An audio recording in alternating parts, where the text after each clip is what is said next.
Hello my crafty friends, Corrine here from Corrine Crafts. I hope you are well. Oops, I got a bit close there, didn't I?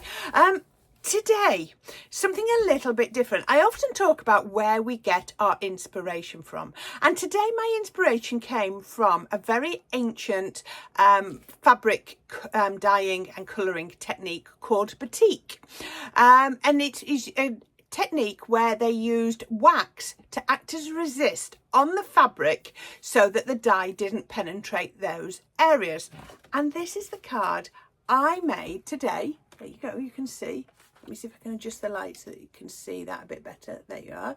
This is a card I made that looks like maybe a piece of silk or a piece of fabric stretched across my card with the resist to resist against the ink. So I hope you like that. I'm going to show you now how I made this because it's really fun to put together. So many of our card techniques or methods that we use in our card making originate outside of card making, and then we just adapt them to work for card making. So the one I'm going to work on today is something called Batik. Now I'm going to show you a piece of paper that I have worked on. Don't normally show you this early on, but this is my piece of paper. It's just a piece of watercolour card, and I've done some inking with some resist. So a batik is an Indian dyeing technique, and they use a wax to act as a resist. I'm using embossing powder. Now you could just do it in clear and then you'd have a different look. We could actually try that on this and then we could compare the two at the end, couldn't we? And then you sort of dye the fabric. So by dyeing it, I'm going to ink it. So that's how I'm going to translate it from fabric into paper. So we're going to have a try at that. So the wax creates a negative, which prevents the ink being absorbed, and then you get this beautiful design. And then I sort of doing some work on it to sort of give it some scrunching, so that we've got lighter bits and darker bits. I think it looks really pretty. So let's have a look at how we made this. So quick change there. I'm now going to use a clear embossing powder. Now this is my colour palette. We're going to put these to one side for a minute, but you can see I've got some greens, I've got some blues, and I've got a grey. So let's just pop those to one side for 1 minute whilst we create the resist. So to do that, I'm going to use a stamping platform. I always like to use a stamping platform when I'm doing heat embossing, just because it means that I know I'm going to get a better coverage. Right, before I do that, I need to prep my cardstock. I'm going to prep my cardstock with an anti-static bag because I'm going to be doing the resist. I don't want little bits of embossing powder to stick where I don't want them to. So that's just anti-static bag. It's like a talc in there, and that means that it's taken off all the grease and finger marks and everything on there. So all I need to do now is to find a stamp, and I've got this lovely set of stamps here. So I've been using these a little while. I've had a sort out of some drawers, and they were in my drawers. So I'm not 100% where they've come from, but I do like them. So put a couple of leaves on. I like them to come off the edge. You can have them coming off the edge as much or as little as you want. Pick them up, flop those over. You can just see them here, look. So I said we're going to have a go with white, clear, not white. We did white on the last one. So we'll get a different look, and then we can do a compare and contrast. So pop those over and then stamp. And I've been using these, so they should be nicely primed. I'm just going to do a second ink just to be on the safe side. Let's just pop that over there. Oh yeah, I can see that. And I don't know if you can see, it's like a watermark. I'm not sure if that's picking up on the camera. Hope you can. So one's here and one's here. So all I'm going to do is bring in a piece of paper, and I'm just going to sprinkle. So I'm now sprinkling on clear embossing powder instead of white, like I showed you on that one from before. Let's tap that off, and look, I can see that stuck, and no embossing powder has stuck from elsewhere, which is really good. Oops, and I've just completely missed the pot, so I've turned that out, but never mind. I can sort that out later. I can put one on here now. Let's put these, let's have a nice one smack bang in the middle, I think. And then we can have another one just up here. Just like that. I think I should be able to get the rest of them stamped without doing the embossing powder. It's less likely to go wrong. Put that on there. Ink and stamp. I'm just going to do one more just to be safe. Feels like it's covering really well, but it's quite hard to see sometimes when it's clear on white. Let's press those down. Yes. So let's go with one just there. And let's look, this powder is fine. It's absolutely fine just to wait until I'm ready. Goes up. Not coming to any harm, and my ink's not drying out for those two. It's perfect. I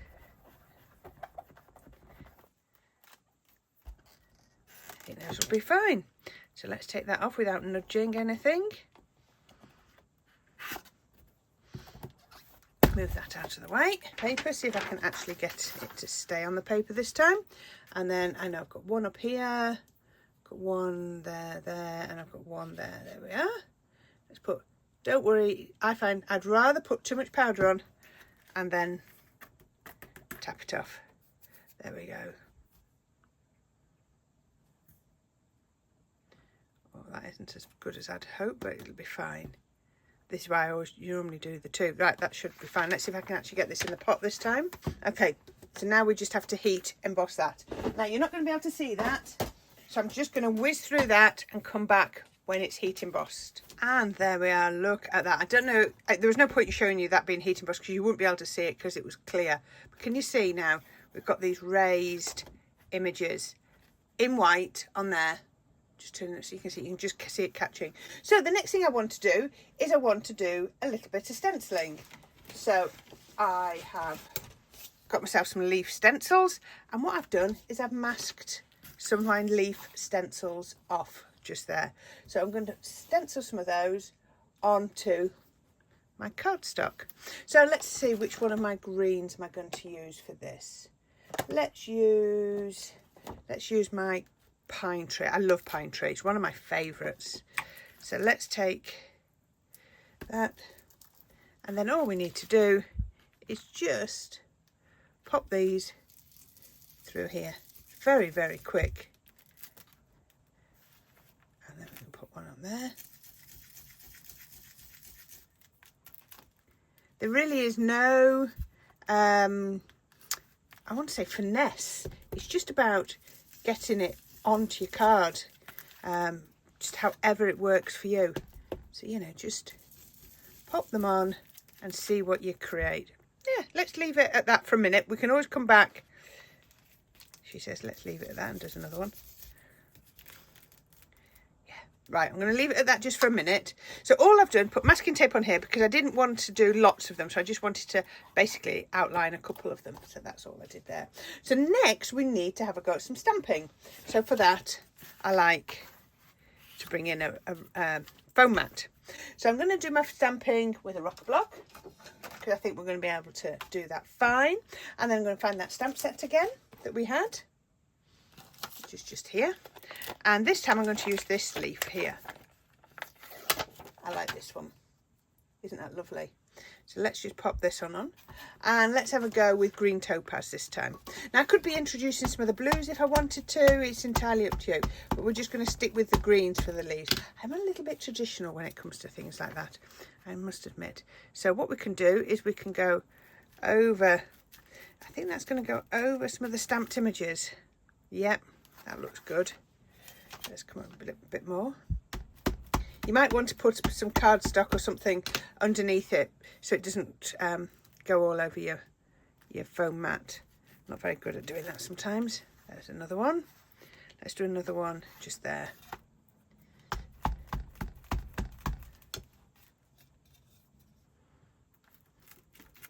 It's nice to have them overlapping a little bit like that, you see, so they've all sort of merged into each other.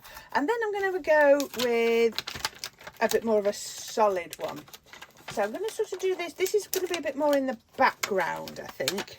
So I've got this solid one from that same die set, and I'm going to go with Spring Meadow. So we're not going to see a lot of this one because it's quite pale, but it'll be fine. Now, that's definitely way up for my card. So let's go onto there. You can see going over the resist and one down there. Oh, quite a lot on, quite busy, quite a lot going on here, isn't there? And that'll do. Right, that's not bad. There's quite a lot going on there, so I think we should stop. So now it's about doing the inking. So this is where you've got to not be afraid to use colour. So that one came off there. So first of all, I'm going to do, what shall I do first? Let's do a little bit of the blue. So this is baby blue. And I think my dauber's about to run out. I might need to find a new dauber. It's lost its back, look. Oh dear. Nice new one. I always have plenty ready. I know I say about using your stash, but consumables are things that we always need to buy. So let's try doing it onto here for now, because then I can use the ink. So look, when we go over here, look, you can see, can you see the blue goes down, but where I've heat embossed, it resists. We're going to go with lots of colours, so don't worry about that. We're just going to keep piling up those colours. But I love how, you'll see in a minute when let's come over here a bit. Baby blue is very, very pale, but it'll just add, if you add a colour underneath a colour, you get different tones completely. It can really change a colour by putting something underneath it. So that's all I'm trying to do, is just enhance those colours a little bit. Right, I might have to stop there with baby blue because it really is a very pale one. So let's see if I've got, get that off. You could use blending brushes if you want, if you're not into daubers. It's entirely up to you. You'll find the tool that works for you. So let's do a bit of grey.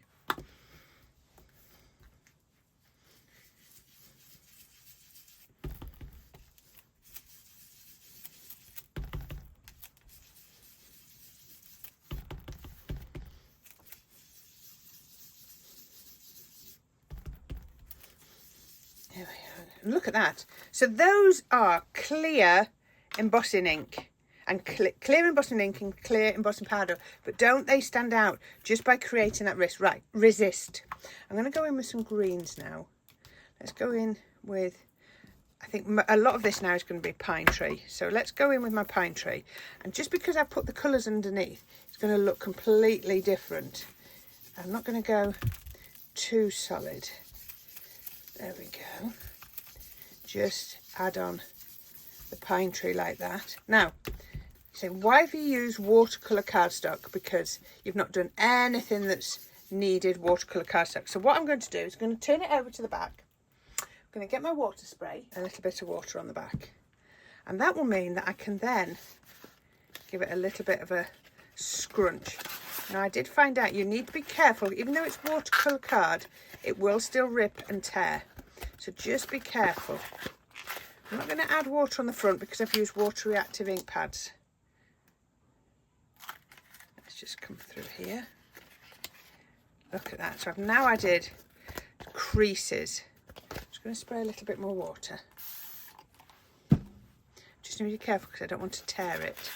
If I tear it, it's not the end of the world because the other one did have a little bit of a tear in. I was just able to fix it with red liner. But just square it up. There we go. And then we can open it out. And then what will happen now, give it a nice good, well, I'll flatten it a bit more in a minute. So let's find my dauber back. Let's get a little bit of this. I'm going to actually, I know I've not changed my dauber, but now when I go in, and I go in over here, where I've got the creases, I'll get a different effect. So can you see, it's giving me, so where I've got those, look, you're getting extra dimension. Let's go back in, I think, with, I've lost my ink pads. There we go, pine tree. I do like pine tree. Ah, there we are, look, that's really picking up those creases. It looks more like a fabric now, doesn't it? It looks more like a faux leather or something with all the scrundly bits in. And just keep, there we go, we can just keep adding.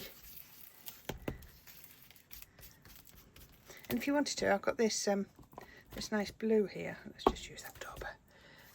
And it will, look at that. That really makes the lines pop by adding that blue Doesn't look blue, but it just, look where they're scrunched up, it just sort of darkens it. There we go. I'm not going to do much more than that, because that probably for me is enough. But doesn't that look lovely? So I'm going to show you the two pieces. Now this one is a lot darker than this one, so I might actually put a little bit more ink on this one. Or which one do I want to use? They're both very similar. So that was white embossing ink and white embossing powder. This is clear embossing ink and embossing powder. Let's just put a little bit more ink on this one. I think that's the right one. Let's just darken it up a little bit. And the reason I want to use this one is because it's nice and dry. It'll go on better. Oh, look at those lines coming out now that it's properly dry. That looks really good, doesn't it? Now, one thing I will say is this card. So I started off with a topper of 4 3/4 by 6 3/4. My card base is going to be 5 3/4 by 7 3/4. But because I scrunched up the card, I sort of stretched the fibres.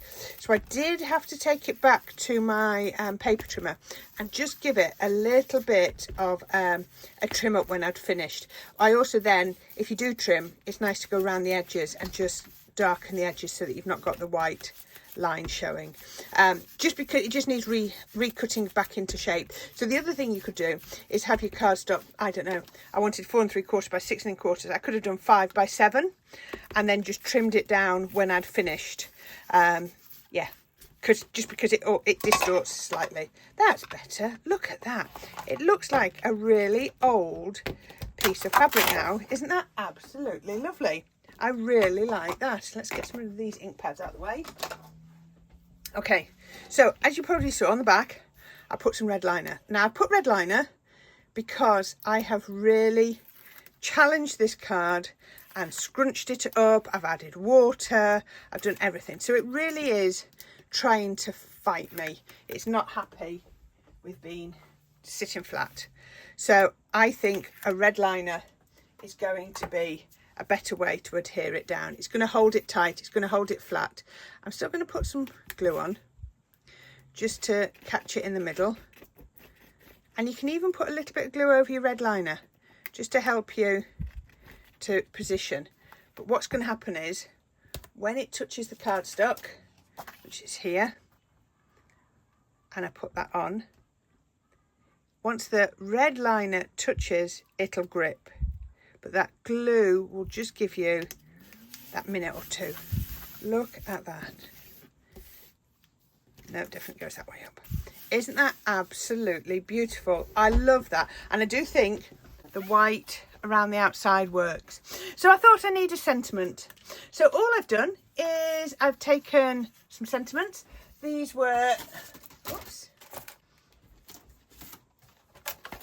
from Creative Craft Products that I bought secondhand off the lovely Lou Collins, and I've stamped the Celebrate, and I use the same white embossing powder that I used there. Obviously it looks different because this is not got the ink over. So I'm going to pop it like that. Now I want it sort of over to the side, and all I'm going to do is I'm going to take it and I'm going to try and make sure it's square. I'm going to fold it. Let's just double check that's level. Yep. I'm going to grab a little bit of red liner tape. Use a red liner over there. And then I can take the other side, pull it nice and tight and fold it over. Now, I find that if you try to do this with your scoreboard, it doesn't always take into account all the height and everything. It's just, and actually, if you actually had it level, it would look even better.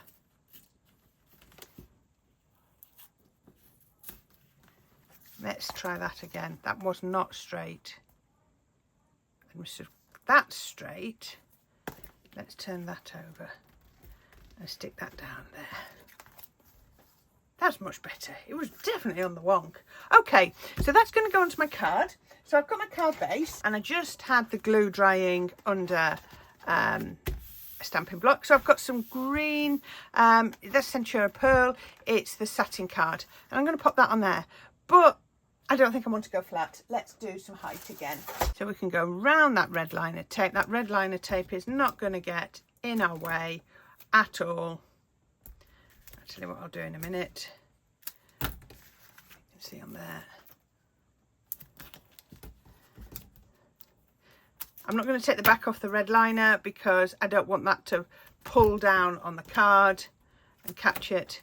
So all I'm going to do is I'm going to do a piece up there and a little bit down there. I bet I could have probably have gone over that as well. I never thought to. Never mind. So let's take that off. But I mean, it's lovely, isn't it? When you see techniques all around. We're influenced by techniques, like I say, in fabrics, in households, in industry, in everything around us. And then we can bring those techniques into our card making. Now, some people might just say this is just inking with a resist. Yes, it is. But I've tried to make this look a bit more like the, sorry, my glue's not opening. A bit more like the fabrics by giving it that scrunched up and then inking over all those scrunches. I just thought it looked really pretty. It gave it a lot more interest than having something totally flat. So make sure I've got my card the right way up after all this effort, and then we can put that onto there. That looks lovely, doesn't it? So all I've then done is I found some leaf dies. This one again is another one from the Paper Discovery. Again, another one I bought off our lovely Lou. And I'm going to pop that on to there. And it's going to cover that exclamation, but I'm not too concerned about that. And the other thing I've done is I've got some string. I don't know if I'm going to use this. And I just tied it. Look at this. I've done different size loops around my bow maker. But what I did do is I put a little bit of tacky glue on the back of there, so it's going to hold it. And then all I'm going to do is now, I had thought about tucking that under there, but I've actually not done it that big.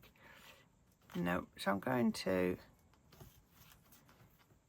if I put that on there and that on there. Yes, I think that's what I might do. 3D glue will work for this, I think. So a little bit of 3D glue around there. We can put that over the exclamation mark because it'll look absolutely fine. And then I can get the last bit of, oh dear me, that go back to the tube. Oh, that should be better. I can fill up the syringes later. I need to just trim those down because I don't want those showing. This wasn't how I thought the string would look. Could have done with some finer string, but it's fine. And I've just got a little randomy bow just to put on there like that. And there you go. That is, oh, I think I know what I'm going to do. I'm just going to get a few water crystals. I think this will definitely enhance that. A couple or few water crystals. That one's loose now, so we're going to use that one. We can use that one down there. One more small one. That must be on the other side. That's weird. And that will go there. There we go. That'll do. How about that? There we go. So this is my card inspired by the Batik way of dyeing fabric. So I've tried to make it look a bit fabricy using a wax resist. And instead of a wax resist, I've used, I've heat embossed to create that resist. So there you go, something a little bit different. I think this is something that people are going to come up and have a look and see what you've done, how you've done that. But I think that looks really nice. Might just look like a screwed up bit of paper that got left in your craft room for the last 6 months. Hey ho, maybe it is. Nobody will ever know. But there we are. That was my inspiration. Batik for card making. There we are. I hope you like that. Okay, I'm going to leave you there. As always, I will be back very shortly with another project. But until then, I'll leave you a link on the left and a subscribe link on the right, and all my links, including my Buy Me a Coffee link, down in the bottom. So anything you can click on and support the channel would really help me. And thank you so much for joining me today. I really do appreciate every single watch, like and subscribe. It is fantastic. So until next time, my crafty friends, you take care. Bye for now.